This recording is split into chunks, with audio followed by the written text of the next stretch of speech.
Hi everybody, this is Mrs. Bowen. Today we are going to finish up Unit 13, which is World War II. So go ahead and update your table of contents. Today is May 1st, 2020. The title of today's notes is Post-World War II Plans for Economic Recovery.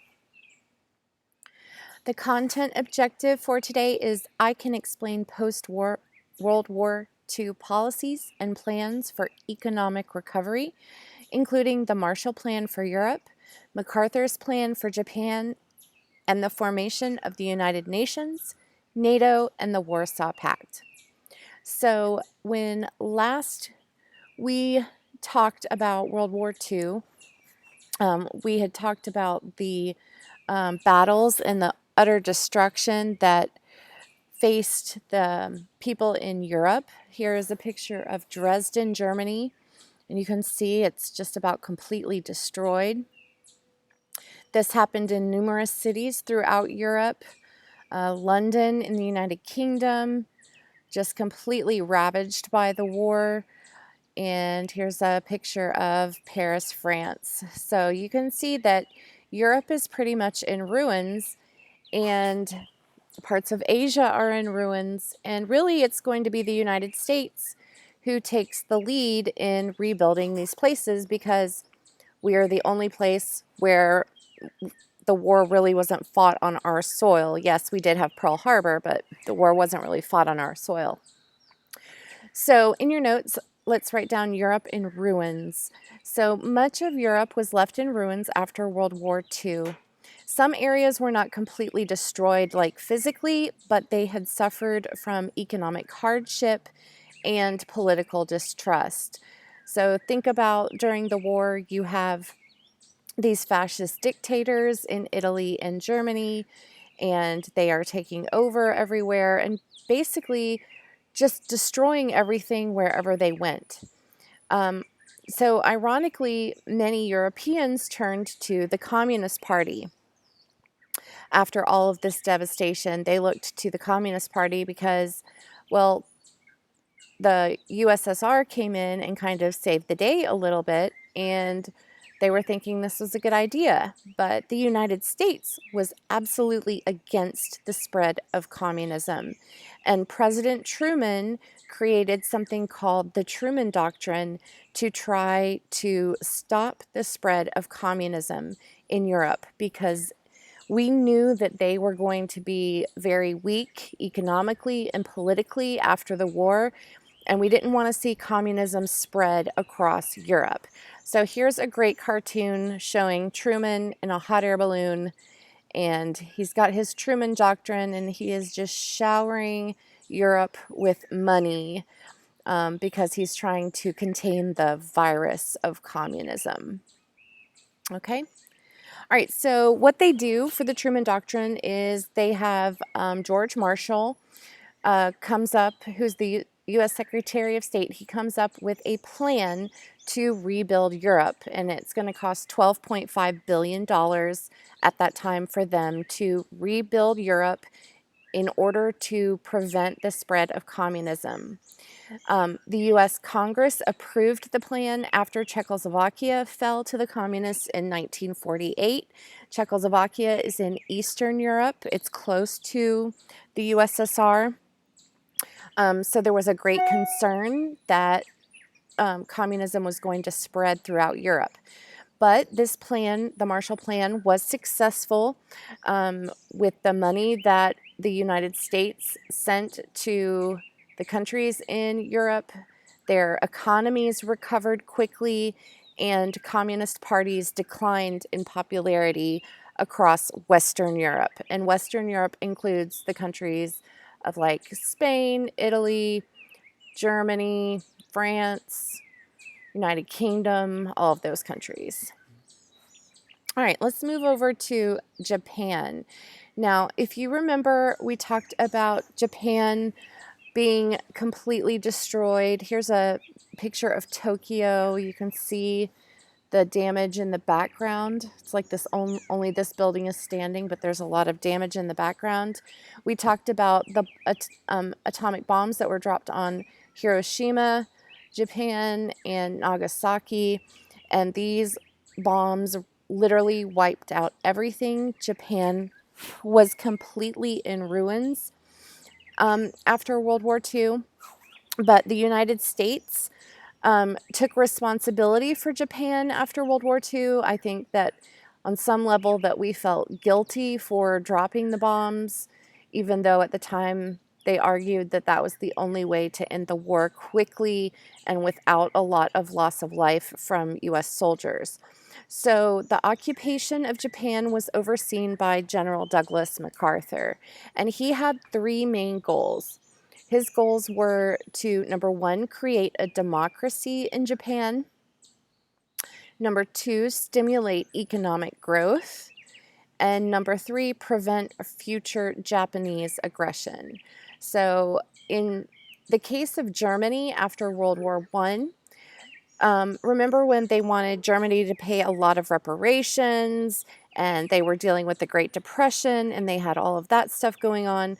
Well, this time with Japan, the United States really wants to make sure that they are economically strong, that they are a democracy, that they're not going to fall victim to communism, and they really want to prevent future aggression. And in Japan, it really, really works. Look at Japan today. I mean, like, so much comes out of Japan, so much technology and innovation comes out of Japan. So it really worked. So let's see the specifics of MacArthur's plan for Japan. So basically, first they had to round up all of the wartime leaders. They arrested them and they were put on trial. They ended up executing several of the major leaders of the Japanese army and navy. Remember Emperor Hirohito? He was allowed to remain on the throne because they determined that he really didn't have a lot of power, and we talked about that a couple of lectures ago.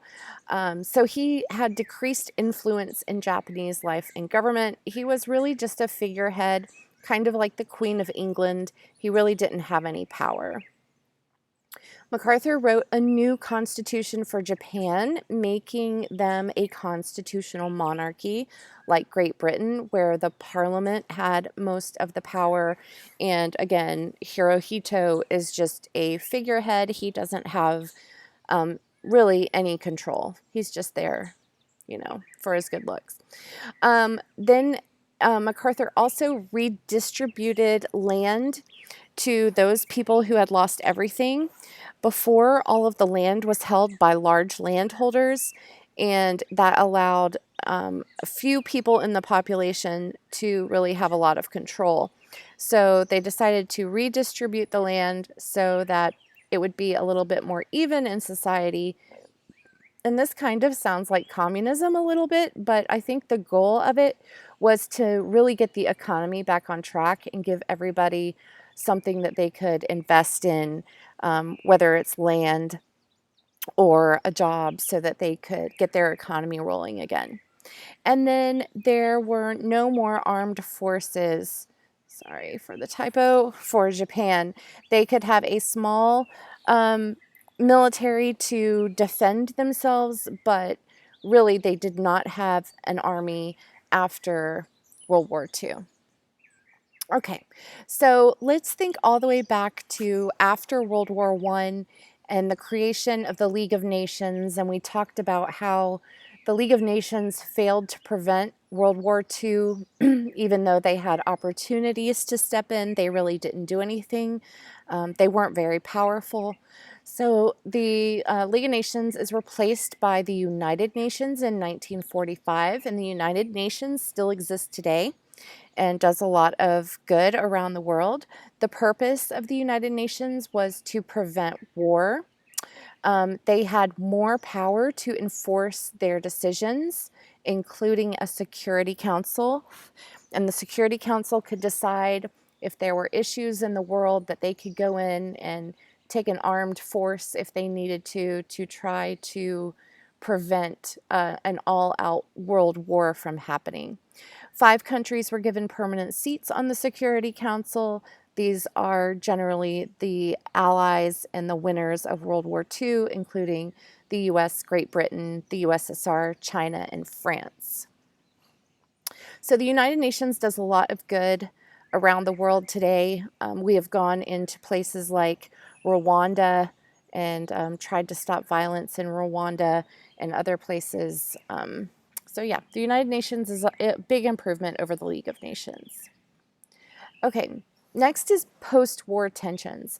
So in the notes, I think it was the last set of notes, maybe the one before that, I talked about, or I didn't talk about, you read about the Berlin Wall and the division of Berlin, which is the capital of Germany.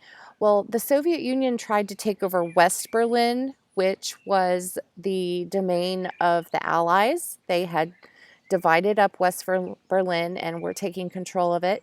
But the Soviet Union tried to take over West Berlin in June of 1948. They closed off all land access to the city. And so the people were essentially trapped. And the US and Great Britain responded by airlifting supplies into the city. This is called the Berlin Blockade. That's the name of this event. This went on for almost a year, and in May of 1949, the Soviet Union finally backed down and reopened land access so they could get supplies into that portion of the city that was democratic but completely surrounded by the Soviet Union. So this tension between the democratic countries and the Soviet Union eventually led to, again, the formation of alliances. And you would think that they had learned something before World War I, before World War II, that these alliances just cause problems. But in this instance, it's not going to cause the problems that we had before. So here are two organizations that are created from the blockade of Berlin, the NATO, the North Atlantic Treaty Organization, and the Warsaw Pact. So NATO, or the North Atlantic Treaty Organization, was formed by 10 Western European nations plus the US and Canada. So it's basically those countries that touch the Atlantic Ocean in the Northern Hemisphere. They all agreed that an attack on one country would be an attack on all of them. So this is essentially a military alliance that they would come to each other's aid.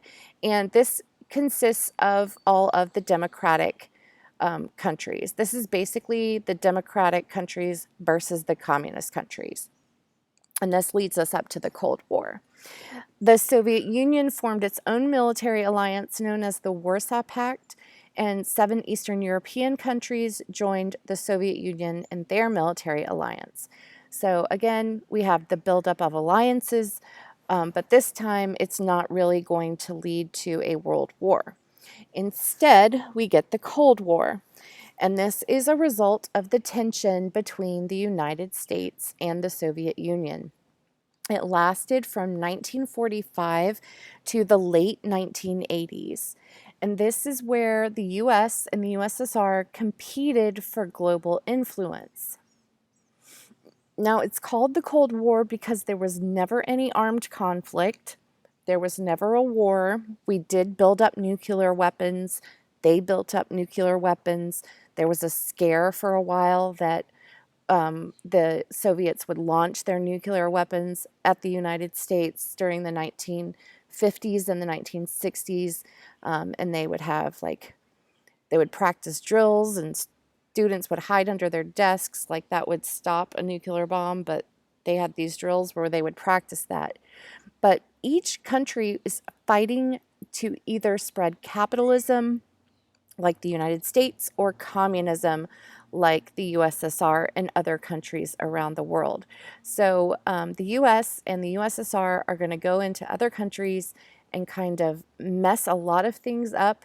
Vietnam, Korea, Cuba, I mean, just all over the place, all around the world, it was a competition for, are these countries going to be communist or are they going to be democratic?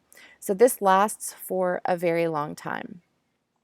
Unfortunately, I don't think we're going to have time left in the course to get deep into the Cold War. I think we are about done. So I think this is our last set of notes, and on Monday you're going to have a quiz over World War II, and you can take that quiz several times if you need to get the grade that you want, and then we will be finished with world history. Okay, have a great day, you guys.